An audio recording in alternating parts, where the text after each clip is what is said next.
C'est très important ce livre parce que ce livre montre le système de manipulation de la justice en Russie.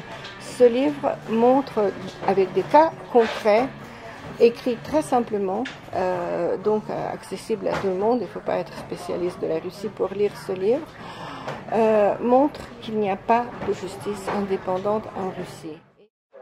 J'ai écrit ce livre parce que je voulais raconter tout ce que j'ai vécu. Je voulais raconter les histoires de deux personnes sur les situations de qui j'ai écrit beaucoup d'articles.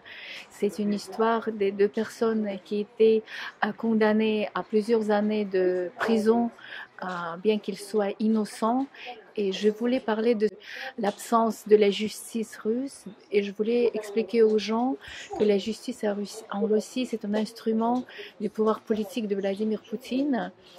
Et mon livre, c'était une tentative d'alerter l'opinion publique de ce qui se passe en Russie et aussi le public russe, parce que d'abord mon livre était édité en Russie.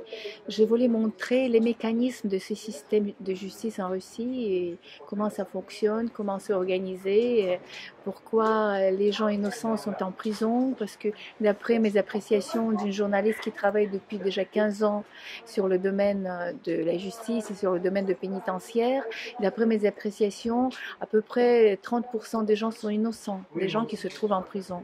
Et c'est pour ça que je voulais parler de ça. Je voulais parler de ce problème très aigu en Russie. J'ai rencontré Zara au cours de son procès judiciaire que j'ai couvert comme journaliste. C'était en 2004. J'ai assisté à toutes les audiences du tribunal. Et ensuite, quand Zara a eu 9 ans de prison, et c'est un verdict qui est tout à fait injuste parce que moi je peux jurer de ma tête qu'elle est complètement innocente.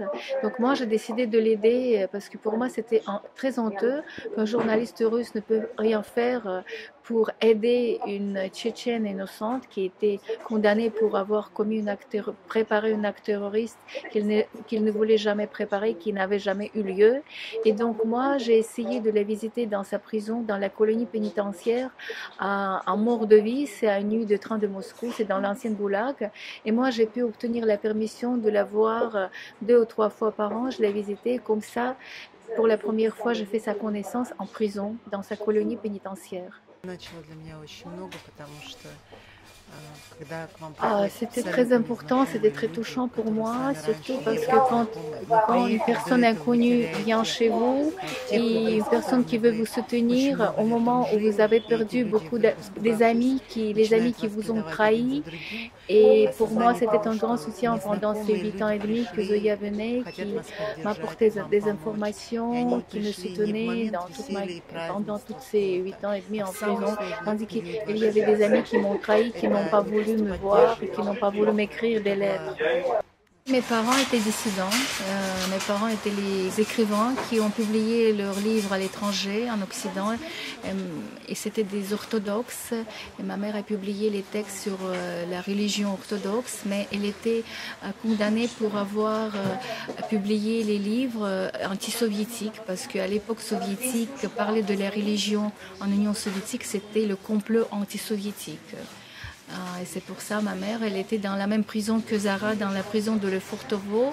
Et moi, aujourd'hui, je suis visiteuse des prisons. Donc, j'ai visité la prison de Lefortovo, où ma mère avait purgé 1 an et où Zara avait purgé presque 1 an et demi, je pense, quand il était en justice préalable.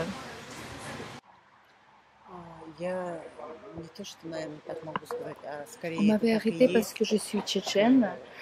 Parce qu'à ce moment, quand j'étais à Moscou, 2004, c'était la guerre en Tchétchénie, c'était la chasse aux Caucasiens. Et tous les Tchétchènes pourraient se trouver un jour dans le commissariat de police et on posait les questions, qu'est-ce que vous faites ici, pourquoi vous êtes à Moscou?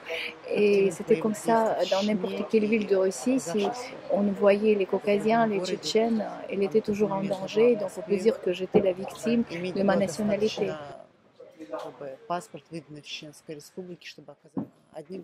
Souvent, les gens qui sortent de prison, ils sortent méchants.